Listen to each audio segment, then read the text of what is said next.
Nitrex chemical India લિમિટેડની gate ઉપર એકદમ શાંતિ અને શિસ્તથી એકદમ કાયદામાં રહીને આપણે ન્યાયની માંગ કરવા માટે બેઠા છે।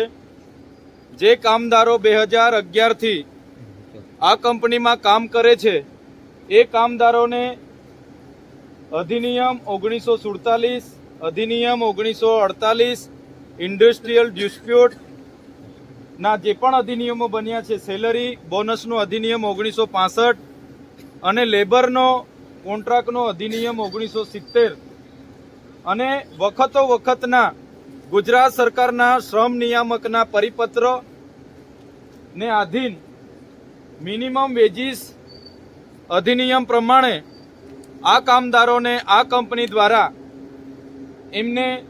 એમનો પગાર વધારો, એમની ગ્રેજ્યુએટી, એમનું ઇન્ક્રીમેન્ટ, એમનું મેડિકલ અને એમને જે બીજા લાભો બોનસના મળવા જોઈએ, એમને ઓવરટાઈમનો 2 ગણો પગાર મળવો જોઈએ તે મળતો નથી।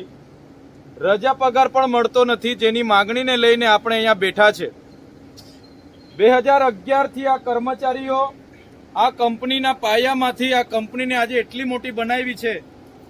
આ કંપની બીજો પ્લાન્ટ પણ બાજુમાં નાખે છે, ત્યારે 2011થી કામ કરનારા કર્મચારીઓને આજ દિન સુધી આ કંપનીએ પગાર સ્લીપ પણ આપી નથી। આજ દિન સુધી પીએફ પણ કર્મચારીના તરફે કપાય છે અને કંપનીના તરફે કપાયું નથી, અને માત્ર ને માત્ર કર્મચારીના પીએફ જ આજ દિન સુધી એમને કપાઈને મળ્યા છે, પીએફ બુક પણ મળી નથી। તો સાથીઓ, આવી તો કેટલી કંપનીઓ હશે, પણ આની જાણ અમને થઈ, અમે આવ્યા અને બીજા બધા જ પ્રકારના આગેવાનો આ વિસ્તારમાંથી આવ્યા છે। તમને ન્યાય મળે એ જ અમારો હેતુ છે। અમારે કોઈ કંપની સાથે, અમારે કોઈ પોલીસ વિભાગ સાથે કે અમારે કોઈ સાથે ઘર્ષણ કે બીજો કાયદો હાથમાં લેવા માટે અમે અહીંયા નથી બેઠા।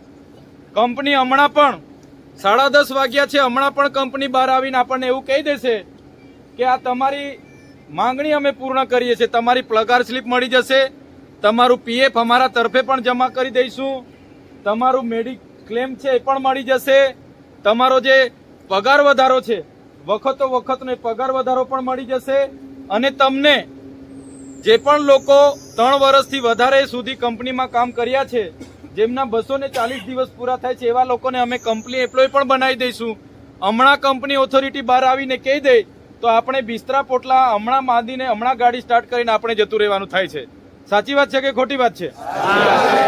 પણ કંપની અને અહીંના કોઈ પણ પ્રશાસન મગનું નામ મરી પાડવા તૈયાર નથી। પોલીસ વિભાગ આપણને એ કહેવા આવતું કે અમે એનું સોલ્યુશન લાવીશું, નથી એસોસિએશન વિભાગ આપણને કહેવા આવ્યું કે આપણે સોલ્યુશન લાવીશું, નથી અહીંના ઇન્સ્પેક્ટર આપણને કહેવા આવ્યા કે સોલ્યુશન લાવીશું, નથી લેબર કમિશનર આપણને કહેવા આવ્યા કે આપણે આ કરીશું। આપણે 3 દિવસથી એમને સૂચના આપી હતી કે અમે આવવાના છે, અને 15 દિવસથી જે પણ કર્મચારીઓ ધરણા પર છે એમની સમસ્યાનું નિરાકરણ આપણે લાવવું પડશે। અને માગણીઓ વ્યાજબી છે ભાઈ, માગણીઓ કોઈ આ લોકો પોતાની ઘરની કોઈ માગણીઓ માગતા નથી। સરકારશ્રીએ આપેલી જોગવાઈઓ આધીનમાં જ આ લોકો એમને મળવાપાત્ર અધિકારો માગે છે, ત્યારે આ કંપની એમની મનમાની કરે છે। પોલીસના કેટલાક ઉચ્ચ અધિકારીઓ આ કંપનીના લાઇઝનિંગમાં છે, અને નેતાઓ, ઉચ્ચ કક્ષાના નેતાઓ આમના લાઇઝનિંગમાં છે, એટલે પોલીસ વિભાગ પણ જાણી જોઈને આપણી સાથે અહીંયા ટસલ ઊભું કરવાના પ્રયાસ કરશે। એમના ઉચ્ચ અધિકારીઓ આદેશ કરશે કે આમને ત્યાંથી ઉઠાડો, ભગાડો, લાઠીચાર્જ કરો, ત્યારે તમામ આગેવાનોને મેં કેમ છું, કોઈએ ચિંતા કરવાની જરૂર નથી। આપણે ક્યાંય કાયદો હાથમાં લીધો નથી, આપણે શાંતિપૂર્વક આપણી રીતે ધરણા પ્રદર્શન કરીએ છીએ, જે આપણને સંવિધાનના આર્ટિકલ મુજબ આપણને પ્રાવધાન મળ્યા છે એનો ઉપયોગ આપણે આ કરીએ છીએ। બીજું, કંપની કે અહીંના પોલીસ આવશે તો એની સાથે સંવાદ કરવા માટે અહીંયા અમે બેઠા છે। તમારે કોઈ પણ જાતની ચિંતા, કોઈ પણ જાતની કોઈની ટીકા ટિપ્પણી કંઈ જ નથી કરવાનું, બસ શાંતિથી બેસી રહેવાનું છે। એ લોકો રાતે 4 વાગે પણ આવે કે 5 વાગે પણ આવે, કોઈ પોલીસ સાથે તેરી મેરી કરવાનું નથી કે છોડી દે ફલાણું। પોલીસ કદાચ નીતિ નિયમોની બહાર જઈને આપણી સાથે ખોટી ઘર્ષણ પેદા કરશે તો ભલે આજે આપણે અહીંયા 1000 જણ બેઠા છે, કદાચ આપણી સાથે જો ગેરવર્તણૂક કરીને લાઠીચાર્જ પણ કરશે તો આ બધું તમે સાબિતીમાં છો, સાક્ષીમાં છો, બધાને જ ખબર છે. જો પોલીસ ઉચ્ચ અધિકારીઓની સૂચનાથી, કંપનીના માલિકોની સૂચનાથી અને કોઈ નેતાઓની સૂચનાથી આપણી સાથે ગેરવર્તણૂક કરે છે, આપણને હેરાન પરેશાન કરે છે, તો આપણા માધ્યમથી આખા ગુજરાતના લોકોને એની જાણ હોવી જોઈએ. આપણા માધ્યમથી મહારાષ્ટ્ર, રાજસ્થાન અને મધ્યપ્રદેશના લોકોને પણ આ મેસેજ જવા જોઈએ. અને જો પોલીસ કોઈના ઈશારાથી આપણને હેરાન પરેશાન કરવાની કે લાઠીચાર્જ કરવાની, ટીયર ગેસ છોડવાની કે રાઉન્ડમાં ફાયરિંગ કરવાની વિચારતી હોય તો આવનારા સમયે વધારે દૂરની આવતી સવારે જ આપણે તમામ રાજ્યોના લોકોને આહવાન કરીશું. જો પોલીસ કોઈની સાથે પણ ટીંગાટોળી, ખેંચામ ખેંચી, પકડાપકડી પણ કરે છે તો આપણે લાઈવ થઈને આખી દુનિયાને બતાવીશું કે આ તાનાશાહી શું કરી રહી છે. એટલે કોઈ પણ અહીંયા આવે, આઈજી આવે, એસપી આવે, પીઆઈ આવે, પીએસઆઈ આવે, ડીવાયએસપી આવે, અમે વાત કરવા વાળા તૈયાર છે. તમારી માંગ માટે, તમારી ન્યાય માટે અમે બેઠા છે. અને આવી તો કેટલી કંપનીઓમાં કેટલા કર્મચારીઓ સાથે આવું થતું હશે. એ કંપની કર્મચારીઓને પણ આપણે કહીએ છીએ આ ધરણા અનિશ્ચિત સમય માટે શાંતિપૂર્વક થવાના છે. અમારે અહીંયા 2 દિવસ રહેવું પડશે, 5 દિવસ રહેવું પડશે તો અમે રહીશું. અમારી માંગણી જ્યાં સુધી સંતોષાય નહીં ત્યાં સુધી અમે અહીંથી ઉઠવાના નથી. ને અમારે કોઈ સાથે જીબા જોડી નથી, કોઈ ડિપાર્ટમેન્ટ, કોઈ પોલીસ કે કોઈ કંપનીના માલિક સાથે નથી. બસ કામદારોને એમના હકનું આપી દો. તમે રાતે 12 વાગે આપશો તો અમે રાતે 12 વાગે અહીંથી જતા રહેવાના. તમે રાતે 4 વાગે કહેશો કે ભાઈ આમાં તમારી માંગણી અમારી મંજૂર, અમે રાતે 4 વાગે અમારી ગાડીના સેલ મારીને જતા રહેવાના. પણ કદાચ આ લોકોના મગજમાં બીજું પ્લાનિંગ હોય કે ભાઈ આમ કરીએ, ખોટી FIR કરીએ, બધાને પૂરીએ, આ કરીએ, તો આપ બધા જોવો છો, આખું ગુજરાત પણ જોઈ છે, આખો દેશ પણ જોઈ છે, અને બધા જ લોકોને આ લાઈવ થયું છે ત્યારે લોકો પણ જોશે. અને આ જ લોકેશન પર કદાચ પોલીસ આપણી સાથે આમ તેમ કરે, આપણે કાયદામાં રહીને જ આ ધરણા પ્રદર્શન ચાલુ છે. કદાચ પોલીસ કે તમે ગેરકાયદેસર મંડળી છો, ઉઠી જાઓ, ભાગી જાઓ, અમારે લાઠીચાર્જ કરવાનું, આ કરવાનું, કોઈએ ગભરાવાની જરૂર નથી. બસ તમારી જગ્યા પર આરામથી રહેજો, બેસજો, ઊંઘવાના હોય તો ઊંઘજો. આ અમે પણ અહીંયા જ બેઠા છે, અમે વાટાઘાટો કરીશું, અમે ચર્ચા કરીશું. કોઈને બીવાની કે ડરવાની જરૂર નથી. સંવિધાને આપણને બધાને અધિકારો આપ્યા છે, અધિકારોની તહે જ આપણે બેઠા છે અને કોઈએ ચિંતા કરવાની જરૂર નથી. અગર કોઈ પોલીસ આપણી સાથે આ પ્રકારની ગેરરીતિ કરે છે તો એનો જવાબ ઈંટનો જવાબ પથ્થરથી આપવા માટે પણ આપણે ટેવાયેલા છે. એની કોઈએ ચિંતા કરવાની જરૂર નથી. એનું પ્લાનિંગ પણ કરીશું. પણ આજે શાંતિથી આપણે બેઠા છે, શાંતિથી જ 2 દિવસ બેસવું પડશે, 3 દિવસ બેસવું પડશે. ધરણા પ્રદર્શન શાંતિથી જ આગળ વધવાનું છે. એટલે બધા જ આગેવાનો છે, વડીલો છે, યુવાનો છે, તમારા પર સોશિયલ મીડિયા, મોબાઈલ છે, તમારા સાથીઓને પણ કહેજો કે આજે નાઇટ્રેક્સ કંપનીના કર્મચારીઓ સાથે અન્યાય થાય છે.